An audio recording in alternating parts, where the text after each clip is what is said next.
peace when you slow it down. Throw off the rules like our shoes on the golden ground.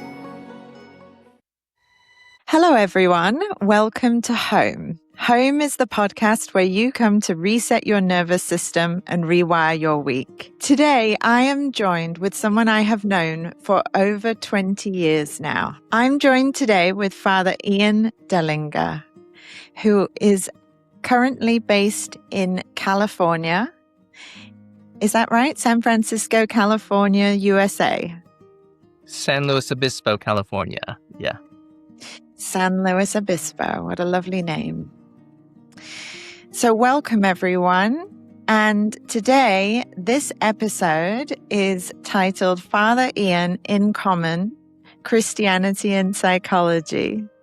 So if I can start, Father Ian, just by asking probably a very broad question. When you think about Christianity and psychology, I wonder, where do you see the overlap?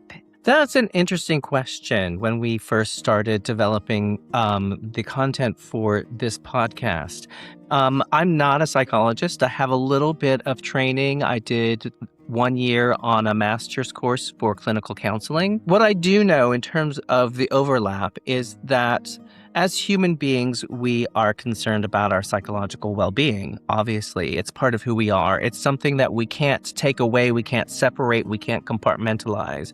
It's part of our being. And our spirituality is also part of who we are and part of our being. And the two are intertwined. We do know that people of faith who are regular practitioners of their faith tend to have better psychological well-being. So there is some connection there. But what I also know is that Carl Rogers, who is really the father of modern psychology and modern talking therapies, though he claims that the Rogerian method of person-centered counseling isn't based in Christianity, he himself grew up in a Christian household, very Christian household. And when you read his basic theories, they are grounded in Christian principles and the way we live Christian lives, about the person being the focus. The whole person in front of you is who is in front of you and who you should pay attention to, not applying different types of theories or practices on another person. So there is kind of overlap in that. And also when people come for pastoral care, it's usually tied to their emotions and their psychological state at that time. That's fascinating. I didn't know about, I knew that you had several degrees. I think you went to Cambridge and Oxford as well. Is that right? Cambridge and Chester. After you left is when I did Cambridge an MA. Right, Yeah. really? Amazing. I was just wondering, when you were talking about that, especially the person-centered side, I think that's so integral here, because I think a lot of people, when they come to a therapist, a psychotherapist, a counselor, or a psychologist, whichever one that they might decide to work with, I think that people often are looking at the modality. And I think the relationship and the person and the sense of safety is the most important factor first. Is that the same thing that you're saying as well from your research and your time on your counseling masters? Yeah. Oh, people are looking for safety. Of course, they need to feel safe in their spirituality, and they need to feel safe if they're with a counselor, both. There are counselors who are trained to be Christian counselors, to interweave the Christian faith into their therapeutic practice. I don't know any at the moment, but I do know that they exist. And so there is overlap. And I would say that, in terms of feeling comfortable and feeling safe, that is, of course, one of the most basic needs that we have. And we don't often think about feeling psychologically safe Mm, until one is not psychologically safe, right? And so I true. know you and I have both been in places where we haven't felt psychologically safe. And that doesn't mean that you're crazy and that you need psychiatric care or that you need drugs. It means that at that particular moment, there's something that is making you feel unsafe. W- we need that safety. And for people who are Christians, there is safety and comfort in the practice of their faith. That could be with corporate worship, like on Sunday mornings, or that could be private prayer or a prayer group, or for some people, reading particular passages of the Bible. So those different types of things help us feel safe and secure with our surroundings and within ourselves. That made me think of something else around faith and psychology and understanding human suffering. And for me, I feel that it is all connected and intertwined. And that's my belief. But I just wonder, how do you in the Christian faith understand and interpret human suffering? That's a really interesting question because there's a whole body of academia around what's called theodicy, the theology of suffering. And I'm not really educated in theodicy or the theology of suffering, but I do know that as Christians, it's been really interesting because the last 2 Sundays, one of the 3 readings, we have 3 readings and a psalm every Sunday, and the second reading has been from First Peter, and he's been talking to slaves and wives to endure the suffering that they experience. Now, we don't want to take that out of context. First Peter is talking to recently converted Jews and pagans to Christianity who are in far-flung parts of Asia Minor, which is now Turkey, who don't have the support structure that many of the first early Christians did, where they would gather into one person's home. So he's writing to the diaspora. The suffering he's talking about is the taking the flack that they have for maintaining their faith in what everybody else is, this new religion of this guy who just claims he rose from the dead, right? And imagine the kind of bullying or whatever that you're going to get, or chastising that you're going to get in that situation. And that's what Peter's writing into and trying to put some context for them to remain faithful, which may require some suffering. So that's kind of interesting that you ask that at this particular moment. But in terms of suffering and Christianity, of course, we look at the ultimate suffering of Christ on the cross, right? So that's where conversations about suffering in Christianity begin, is with Christ on the cross. But everyday suffering, and let's just think about this in terms of suffering um, in the middle class Western world, first and foremost, where suffering may not have as strong a definition as, say, um, uh, Gaza, Lebanon, Ukraine at the moment, right? That's a whole different scale of suffering. Yeah, But yeah. for our kind of everyday middle class suffering, um, it is really, our Christian faith tells us to A, remember that Christ is the ultimate sufferer, and B, to put that into context of what's going on around you. What do you consider your suffering, and how can you lift that up to God in a way that puts into context and how you can respond to that suffering differently, right? Whether it's a difficult work situation or whether it's financial problems or whatever. When we get to more suffering, like suffering that cannot be um, easily mitigated, like starvation, extreme poverty, war. I've never been in those situations, and I've never ministered to people in those situations. So it'd be really kind of disingenuous for me to like have an answer to that. But what I do know is that I and other Christians make sure that we know and the people in our care know that that the suffering that's going on in other places in the world, or even in our own town where we have, homeless people and people sleeping in their cars, that part of our responsibility as Christians, not just as humans, but particularly as Christians, is to do what we can do to help alleviate those who suffer conditions that they cannot change themselves. Some of that's through, I say this to my congregation all the time.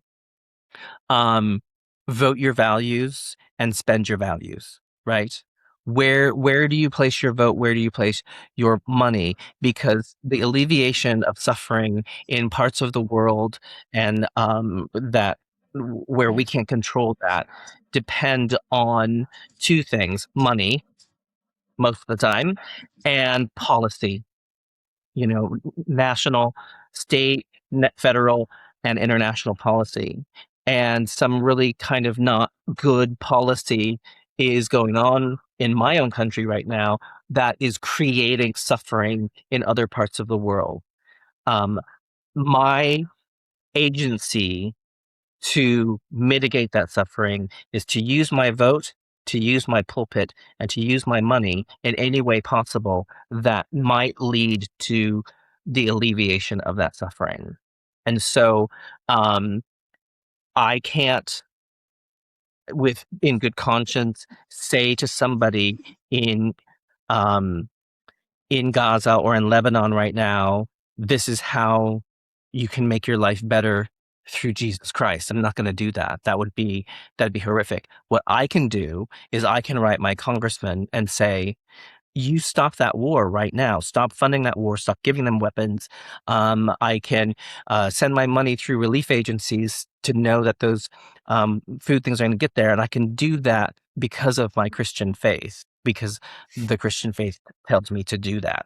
I'm literally, I have no words right now from what you've said, because you have articulated it in a way that I intuitively felt that you could articulate that question. And since we spent time together in the university chaplain in the UK, and you helped me, Father Ian, to alleviate my own suffering in more ways than you probably have any idea. And that you're one person that truly is always remembered in my life and with my family. And hearing you speak about this, there has been so much that happened or has happened since we last met. I think that, when I look back, I myself can only speak for myself, but I think I took a lot for granted about the world at that time. And now, since we met, there has been a pandemic. There has been 2 wars, global wars in many ways that have affected the world. So much in the way of political disruption. And then the rise of AI and the complications around new technologies and how people are growing up around technologies and those complications as well. I think, as you mentioned, the suffering, the trauma that is hard for us or anyone who has not been through a war or directly impacted by a war and had to be their home displaced and had to move country or had family killed. It's hard for us to even be able to contemplate that level of trauma. To say that even on an existential level, we've all felt something in terms of what you coined, middle class. What was the term you used? Middle kind class of like suffering? Western middle class suffering, yeah, which is, Yeah. I don't want to belittle, but it's not the same as famine, extreme poverty, and war. It's not the same, but it's still it's Exactly. still a type of Yeah. suffering that we go through. It is. And it makes me think of my clients. So I mostly work with high functioning professionals in my field. Those are the clients that I work with.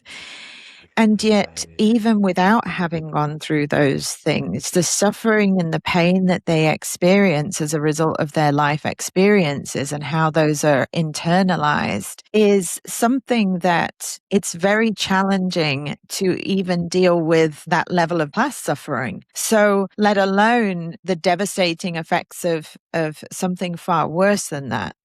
So I wonder, I understand what you're saying about Christianity, and you wouldn't say, find Jesus Christ. But I wonder, for the people listening and who are going through any kind of suffering, what might you be able to, or what words of comfort might you be able to offer them, knowing what you know about your Christian faith? Well, I think I would do two things. I would guide them in relying on their Christian faith, and I would refer them.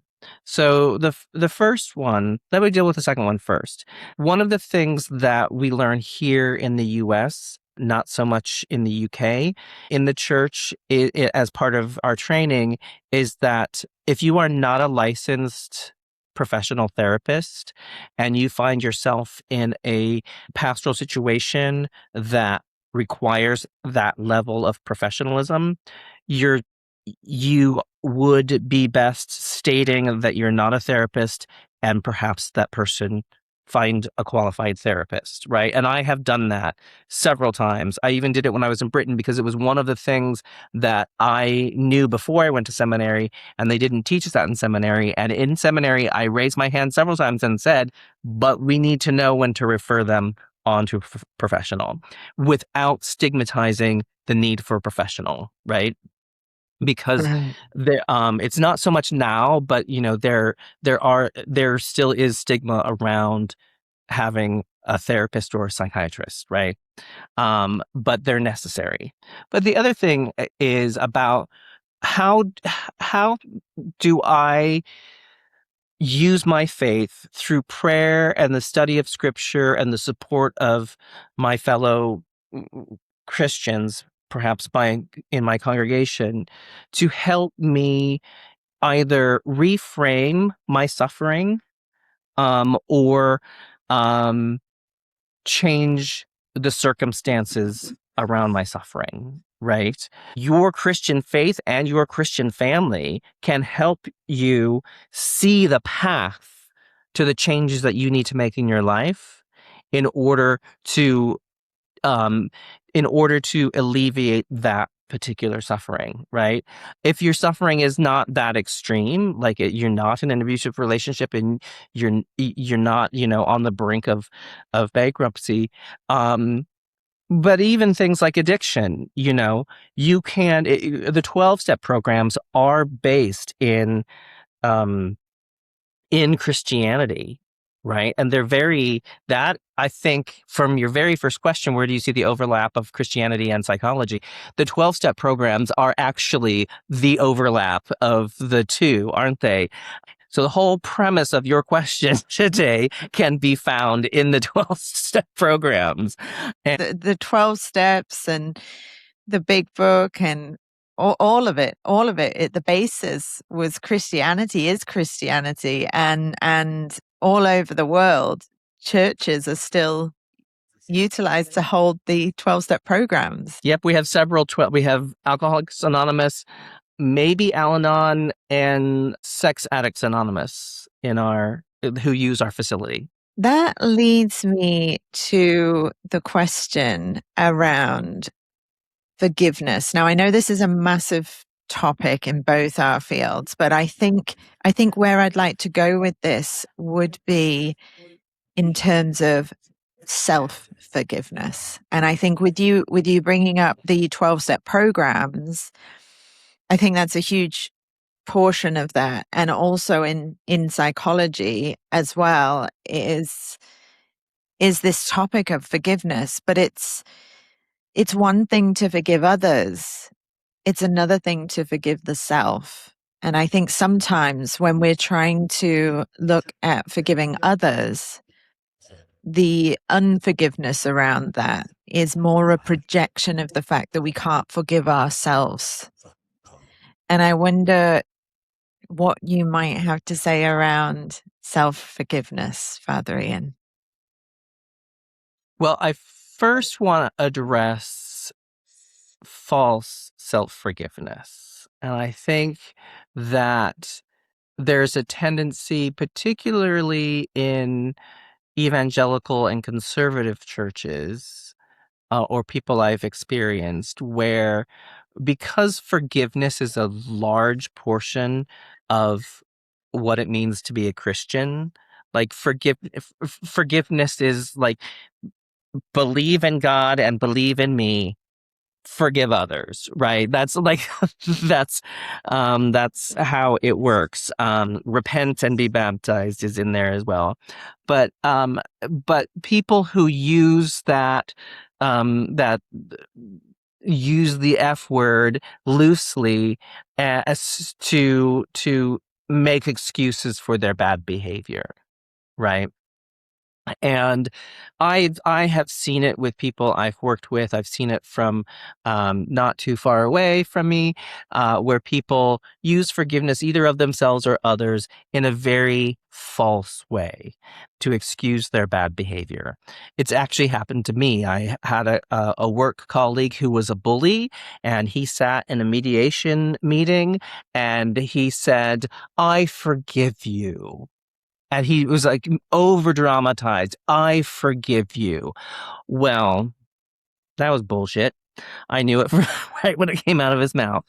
So I just want to put that out there, but I just wanted to make sure I got that out there. Yeah, I think it's pertinent. I think what you're saying is really pertinent because sometimes it's very obvious the types of forgiveness or the concepts that we talk about in Christianity and psychology, but it's often those insidious moments that are more complex. And I think that you've touched on something important there, Father Ian. Thank you.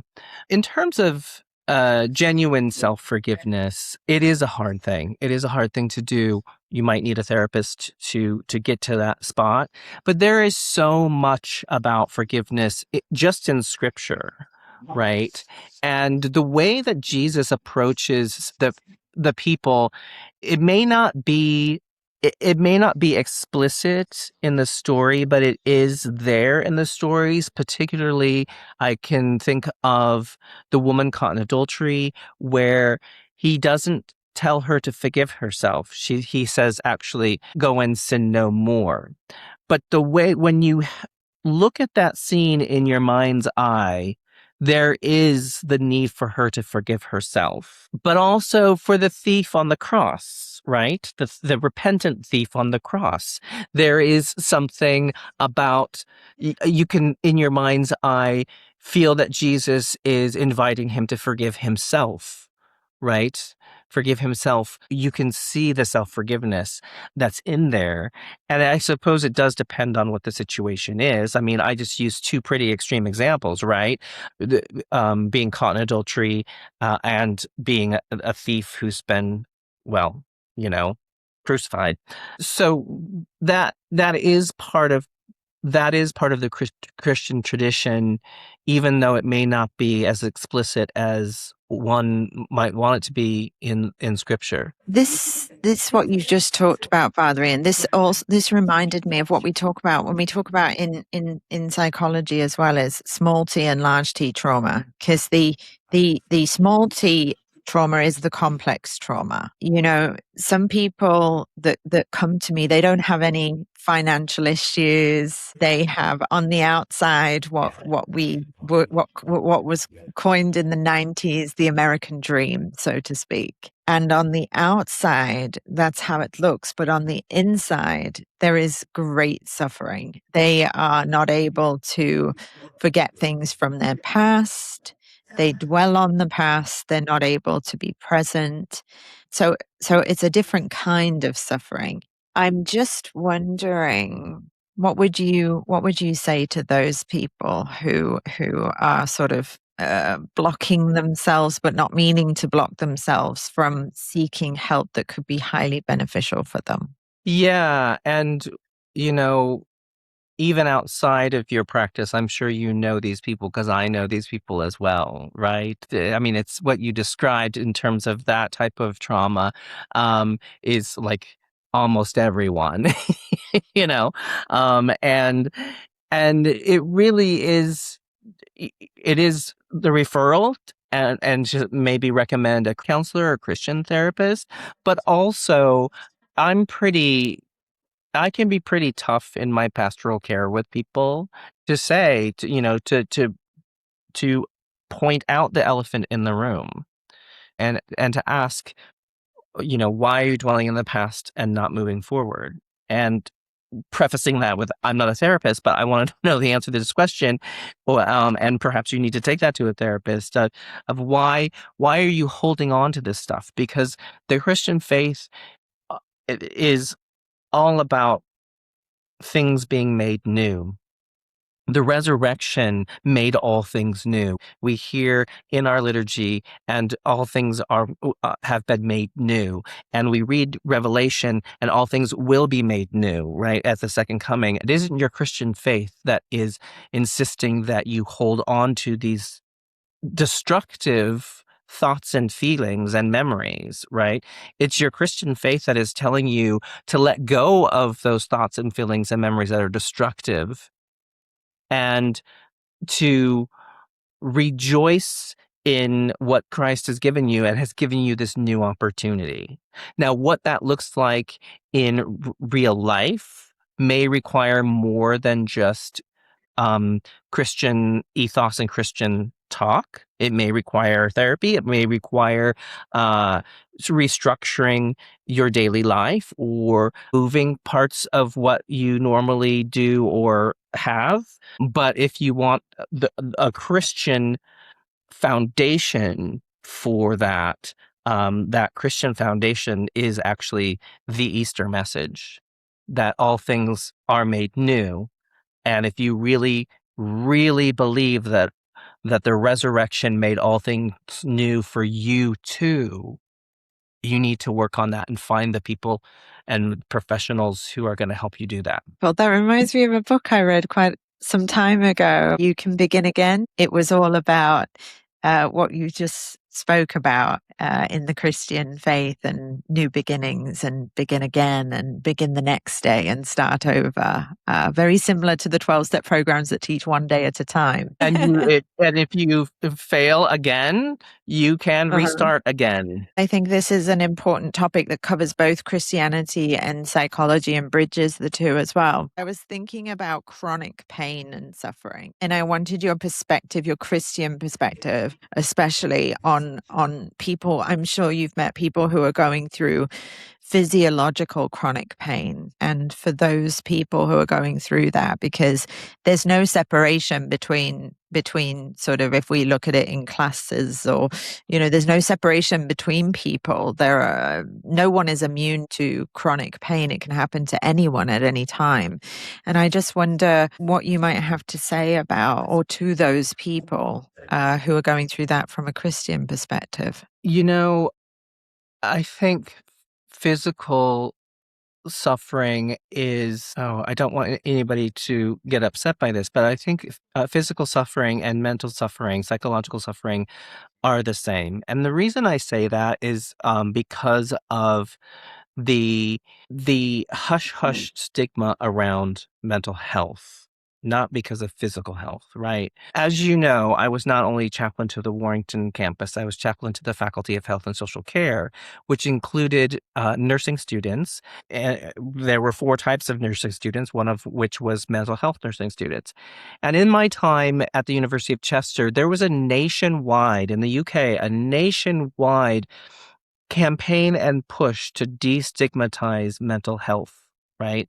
It is within that I came to learn and firmly believe that mental health is the same as physical health. We need to take care of our mental health just as much as we take care of our physical health. So why aren't, when you're in an insurance-based healthcare system like the United States, equally supported in our mental health as in our physical health?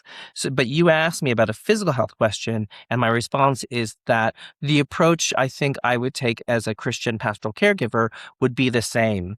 Is what do you need to do? Who do you need to help you? Either and or how you look at the situation and how you handle the situation, or alleviate this. What do you need to alleviate the situation that you're in, right? And I know people. I work with old people. There, a lot of them are in chronic pain, right? Um, whether it's arthritis or a joint. My own dad has a hip that's bone on bone, right? And he says I'm too old to get a hip replacement, so he's going to be dealing with this pain for the rest of his life. I think he's a good example because he has decided for himself. He didn't have the doctors tell him this. When the doctor said it's bone on bone, we need to do a hip replacement, he's like, nope, I'll deal with it. He found a way to reframe that situation for himself. And he found a way to cope with that in a way that doesn't interrupt his life more than he's not letting it interrupt his life in a way that will debilitate him further, right? Because the chronic pain or your physical ailment, your chronic physical illness affects your mental wellness as well. And your mental illness can manifest itself in physical illness as well, either psychosomatic or real, right? I think it was not long after you, there was a student who you may actually have known her. It took her 6 or 8 years to finish at the University of Chester because she was in and out of a psychiatric hospital, and she manifested her mental illness through self-harm. So her mental illness created a physical illness, right? As a Christian pastoral caregiver, I would take the same approach to a physical illness as a mental illness, because our mental illness is part of our physical being. And you can't, again, going back to the beginning, you can't separate our psychology and our spirituality from our physicality. Yeah, absolutely. That made me think as well, Father Ian, about the terminology around mental health, because it cannot be siloed. The physical, the emotional, the mental, the psychological. And, if it was up to me, like, I would want to change some of the language around that. And I often say to my clients, our nervous system is not separate from our brain. Our brain is connected to the rest of our body. And when we bring spirituality into that, for those, I don't want to put spirituality out there for those who may have different beliefs, but when we bring spirituality into this, this is a God-given body for those who feel that way. And for those who feel differently, you can look at it as the nervous system. But what I'm saying here is nervous system health is about the brain and the body, and it's all interconnected, all of it. Mhm. So Mhm. how can we separate those things? How can we separate the brain from the body when it is part and parcel of the same organism, right? Right, absolutely. And I'm looking for something that I thought I downloaded. Funnily enough, I'm working on my sermon for Sunday. Oh, I know where it is. I'm working on for my sermon for Sunday, and it has taken me back. It's the line in Acts. Paul says, "In him we move and live and have our being." And that's our first reading. And then our second reading is from First Peter, who's talking about suffering. And then within our third reading, there's a lot of stuff in the gospel. In John chapter 14, I think it is, or 17, I can't remember which chapter, but Jesus talks about the Father is in him, the Father is in me, and I am in you, and you are in me. And so we're talking about being, right? We're talking about what it means to you. What did you say? That we are I forgot what you said in terms of just being all interconnected. Okay. So one of the things I did as chaplain to the Faculty of Health and Social Care was I was responsible for teaching spiritual care and nursing, which was one of the requirements by the curriculum set down by the Royal College of Nursing. That's how curricula work in British nursing systems. I used a model of a person by Hildegard Peplau that was modified by John Swinton and his co-author Kettles. Hildegard Peplau, she was the first nurse after Florence Nightingale to publish nursing theory. Right. So Florence Nightingale was the first. Hildegard Peplau, about, I don't know, 50 or 70 years later, was the next person to do that. So she is very foundational in nursing practice. So her model of a person includes a physical, intellectual, emotional, social, and spirituality. Right. And all of those things are interconnected and they cannot be separated. They cannot be siloed. And so she's saying she's like the Carl Rogers of nursing. When you have a patient in front of you, you need to realize that they have a physical, intellectual, emotional, social, and spirituality dimension that requires your nursing care.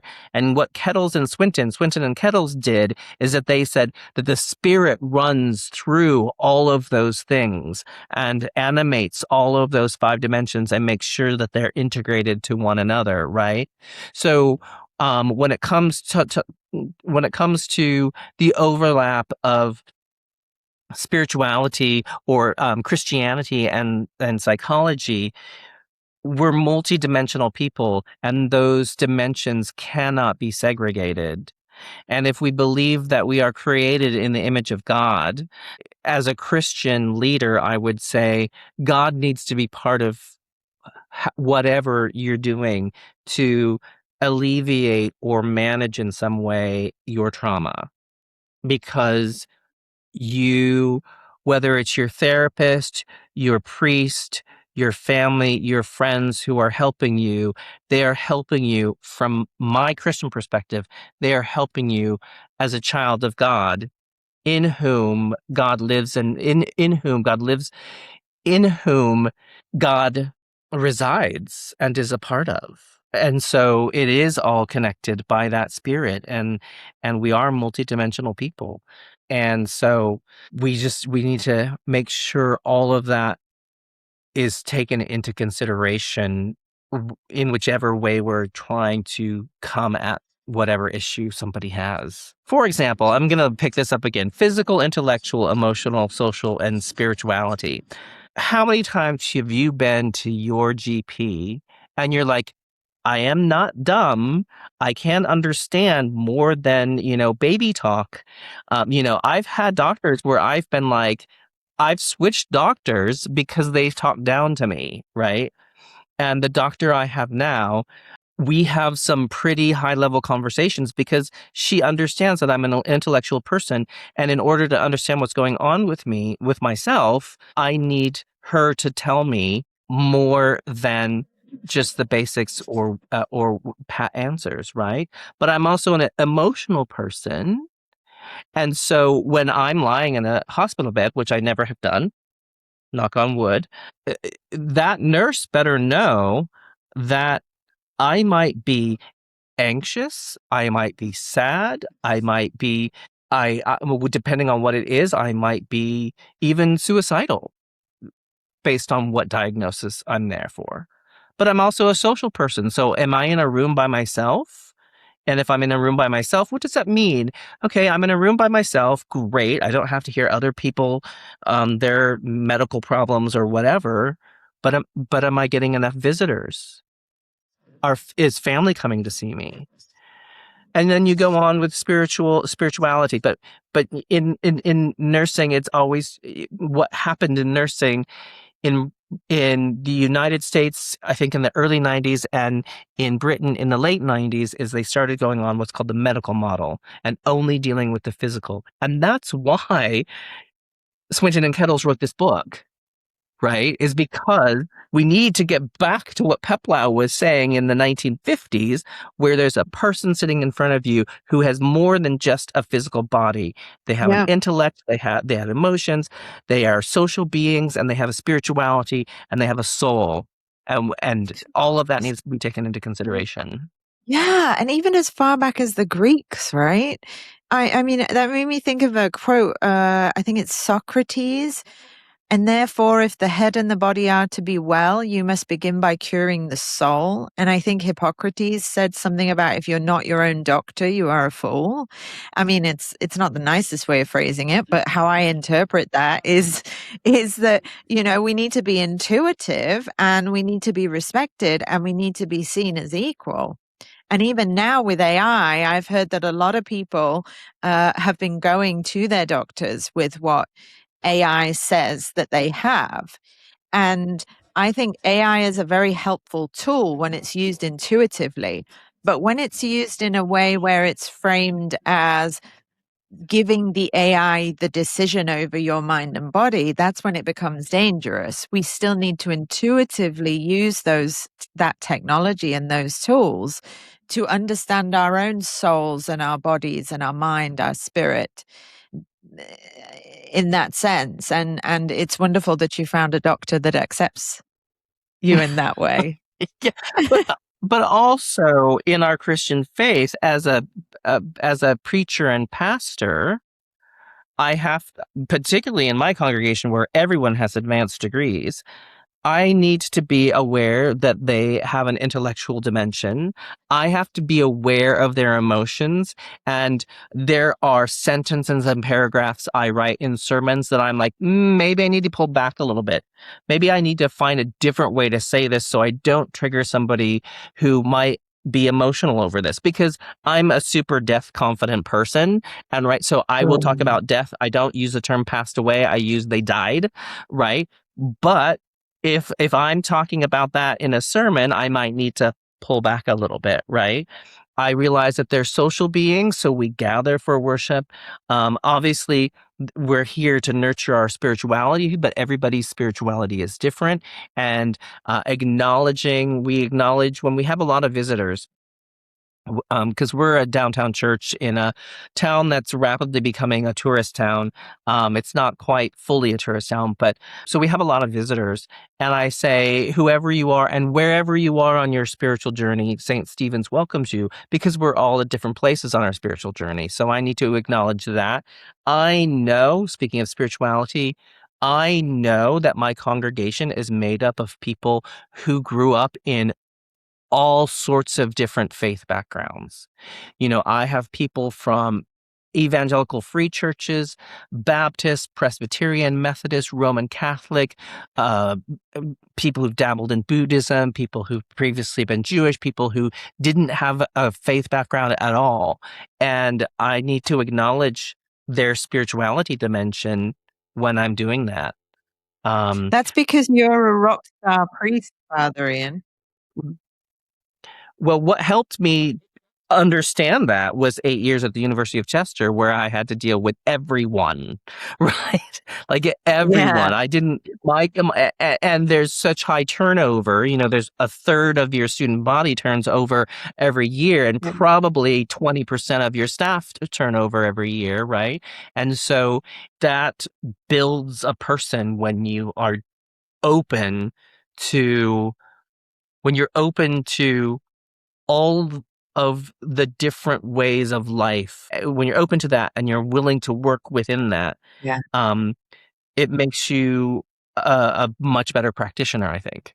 That's what my experience was at the University of Chester, with the high turnover. But I also was in a different church in the area every Sunday morning, because our services, as you know, at the University of Chester were in the evening. So I was at a different church who didn't have a priest, or their priest was on vacation every morning. So I didn't, I wasn't in a stagnating position.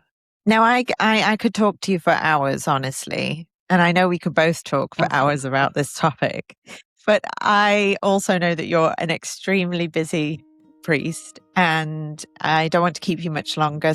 Just 3 sort of neuro nuggets for people to take away from this conversation. What would they be? I think one of them would be that we are multi-dimensional people, and all of those dimensions need to be integrated. They need to be, well, in the mental health field, they would say that you'd need to be congruent, right? And that means that all of those dimensions are integrated to have well mental health, but they need to be integrated for a robust spirituality as well.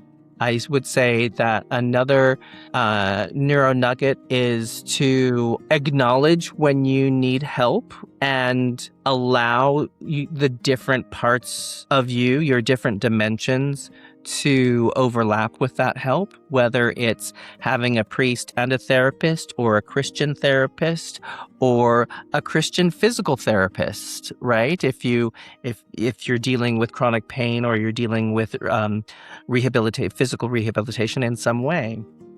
And I think the last, a third nugget would be, if you are a Christian and you are struggling with your mental health or struggling with trauma of whatever degree, try to find a way to integrate the fundamental Christian concept of Christ's resurrection made all things new into whatever you're doing to help you through that situation. And not as a platitude and not as a fix-all, but as a part, as one component of whether it's therapy or spiritual direction or whatever.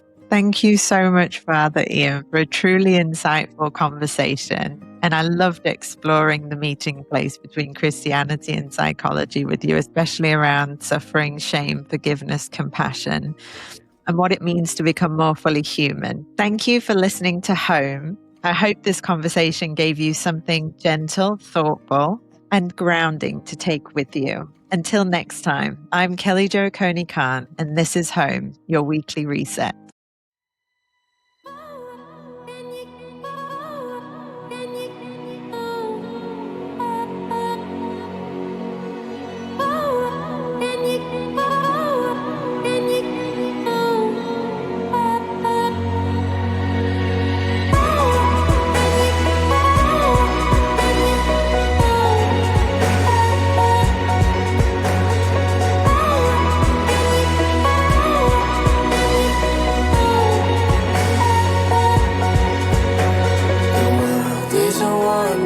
Place when you slow it down. Throw off the rules like our shoes on the golden